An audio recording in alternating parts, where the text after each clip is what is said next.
you inspired and your predecessors as superintendent to take the risk to do innovative things? What encourages you to do that? Repeat the question. Sure.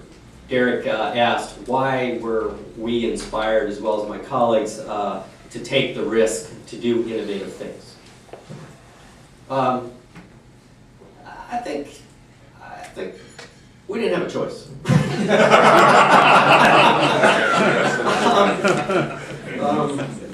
In Lowell and in the Blackstone Valley and along the borderlands in Mexico and some of the other places that I personally work. But I think inspiration comes from, for me, comes from working with good people. And I was surrounded by very good people, both on my staff as well as the partnerships that were formed and we formed. What inspires me is the collaborative nature of our work, and working with so many good, creative people that back you in the Park Service, as well as people that are in this room and work with us on a day-to-day basis. I can say that change typically comes in the Park Service from the outside. And I have always worked on the theory that if we're going to see real change, we need the support from the outside in order to bring that in and kind of push us along in terms of innovation and creativity. It certainly plays into that role in terms of how we look at the changing face of America and how we look at diversity in the organization. Any other questions? I'm so hoping not one of my colleagues has a question. Yes. Certainly Lowell has exemplified fantastic partnership between a community, a business plan, and the national park. Can you talk a little bit about what you see happening in Lowell in the next 5 years to accentuate the great success that you've had to date? The question was, can I talk a little bit about where I see Lowell in the next 5 years to accentuate what we've done in the past 30 years? That's a great question. And when we celebrated the 30th anniversary, we began to look at just that question. What do we look like in the future? It's nice that we can reflect upon 30 years. It's nice that at the time Congress seemed to be willing to put money where its interests were, and people were willing to take risks. But after 30 years and you become operational, the excitement kind of dies down. Where are you left? And I guess a couple things. One is I think you need to make a sense of urgency in issues that might not have a real sense of urgency, but you need to create kind of that critical mass to say, oh gosh, we should wake up and do something just as exciting as what was being proposed 30-some years ago. So I think getting people engaged again was a way of trying to set off the future. And we began by pulling together our partners, of which they all changed. So we're lucky enough to have some strong continuity in leadership, but I don't have a member of Congress that was there from the beginning. I don't have a mayor that was there from the beginning. The business community has been there, and they have been a real strong advocate. But the developers have all changed and have jumped on the bandwagon thanks to tax credits still hanging there. So I think creating a sense of mission in terms of what the future will be was the first step in doing that. We shifted into cultural programming in a big way. We recognized that Lowell was a very diverse community and that we needed to bring in a new set of players.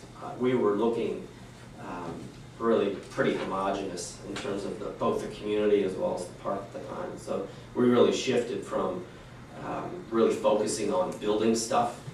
I put the next person that comes to me with another museum idea, I just said, go away. I'm not sorry for the museum community, but I said I'm not doing any more museums. We have a lot of museum square footage, and I think we do that pretty well. But we really needed to kind of push forward on how we're doing community programming, and we really needed to take a look at how we were interpreting our story. I don't think we're doing as well on the interpretation of our story in terms of globalization, how we deal with immigration, race, and class, how we deal with industry changes, how we deal with parks and community. So there's a couple of things. One is we're looking to create really a place that looks at innovative cities and how the National Park Service and historic preservation in particular and economic development all kind of blend together.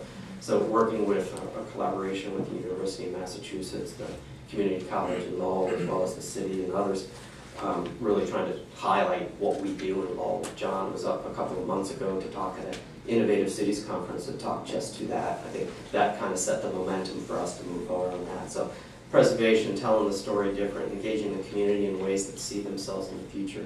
Those are the big things that we're working on now. Thank you. Thank you. Thanks so much.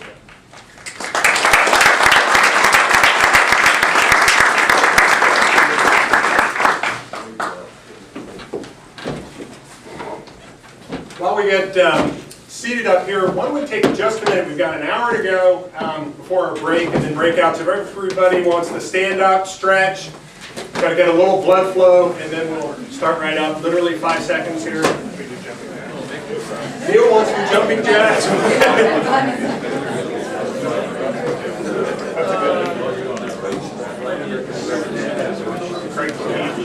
All righty, if folks want to go ahead and have a seat, we will start up. Yeah. Or not. 5 seconds. All right, everybody, if you take your seats, we will start right up, please. It's a lot easier to stand up.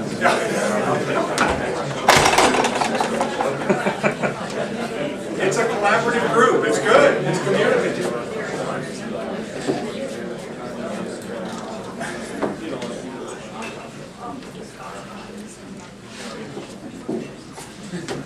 Okay, thank you, John. Thank you, Mike, for those great remarks, teeing up the call to action, and frankly, teeing up the day and the work that we want to do. What we want to accomplish in this next hour is begin the effort now responding to the call to action. And we wanted the three organizations to share a bit, frankly, just about the three organizations, because part of today is about sharing and learning and building the trust and relationships. So say a few words about each of our organizations, and then start talking about our response, how we are planning on supporting the call to action, how we suggest building on that call to action, frankly, to get some of that dialogue going that'll lead right into the breakout sessions where that will very much be continued in each of those 4 breakouts.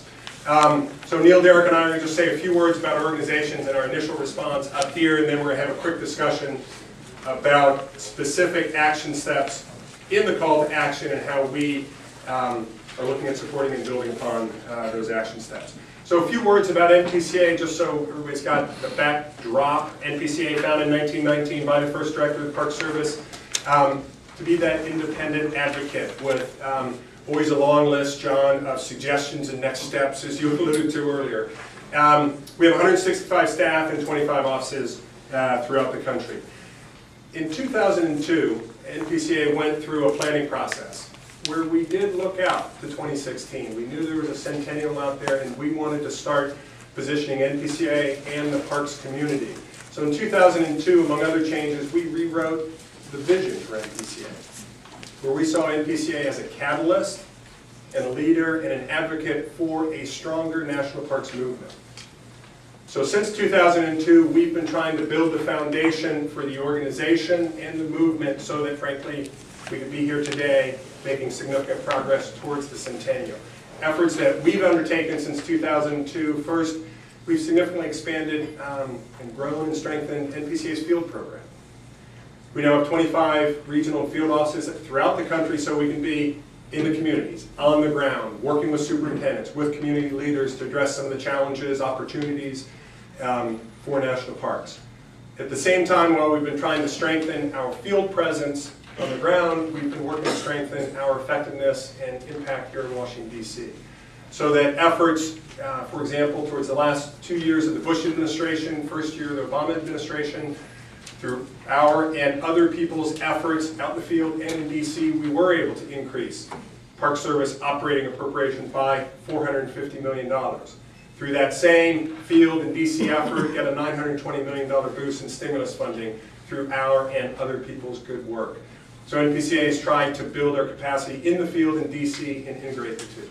While we've done that, we've also worked to advance as we can the thought leadership, the intellectual strength of the whole movement. Our Center for Park Research, our Center for Park Management and our work, for example, on economic studies. I was pleased to read last night in one of the back and forths with the press about Fort Monroe.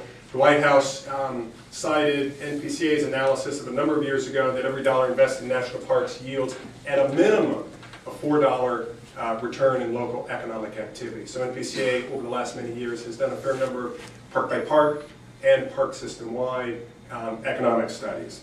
So that's a kind of advertorial on NPCA to give you a sense of our work over the last couple of years. Let me segue, say a few words about the call to action.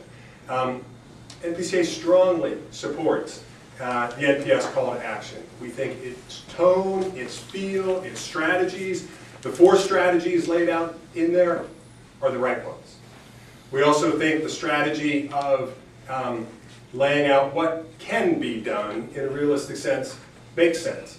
And the fact that it is written kind of focused on the Park Service and key partners, we think is the right strategy. We also appreciate that it covers kind of a spectrum of parks and programs. And it covers both the tangible to the virtual. It very much covers what the Park Service wants to do and how it should do it. And in a few minutes we're going to talk in more detail, but many of the 36 action steps NPCA has been advocating for and looks forward to playing a key role in helping, as we can, to help implement those action steps. Just by way of example, number 1, the first one, fill in the blanks. We've been calling for some time for a National Park Service plan, and that's something that, one, thrilled to have that in the action plan and looking to play a role that we can to help build that plan for the Park Service going forward. To attain the vision of the National Park Service Second Century Commission that NPCA convened, we believe we need to support this call to action. We also believe we want to build upon it. We do think there are some efforts, some ideas that need to be added to it, or some of the ideas that are in the call to action need to be extended or expanded so that we can have more partners, more Americans involved in this call to action. By way of example, I'll mention NPCA over the last many years has done a fair amount of polling of the American public. And consistently, when you ask the American public, if there were an effort, if there were an initiative, or if there were a campaign leading up to the 100th anniversary of the national parks, how many of you would give of your time or give of your money to be a part of that effort to enhance the parks? 37% of the voting public said, I'd like to give of my time or give of my money to help with that initiative. We have tens of millions of Americans out there wanting to be a part of a call to action to the centennial. Now we challenge us to help think through how we include all of them and all of the other organizations that could be and should be part of a call to action leading up to the centennial.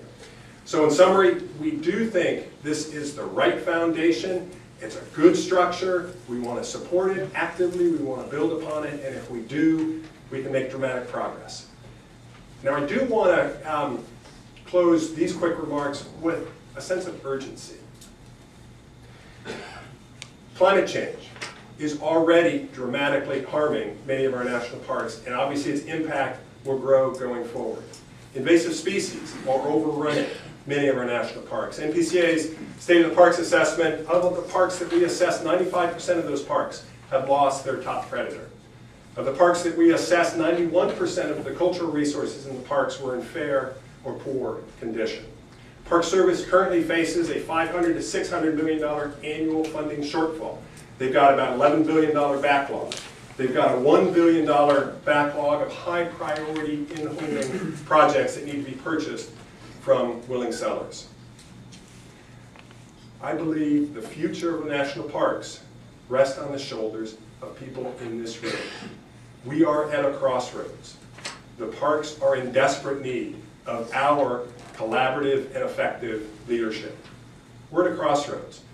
Down one road, we're going to have parks and a park system that are not as relevant to a diverse America, that may have declining cultural and natural resources, that may have declining visitation or declining funding. Down another road that we can build is a park system of programs and parks that are vibrant, that are well visited, that are well protected, that are well managed, and that are well funded. So the responsibility is sitting on all of us. So it's thrilling to have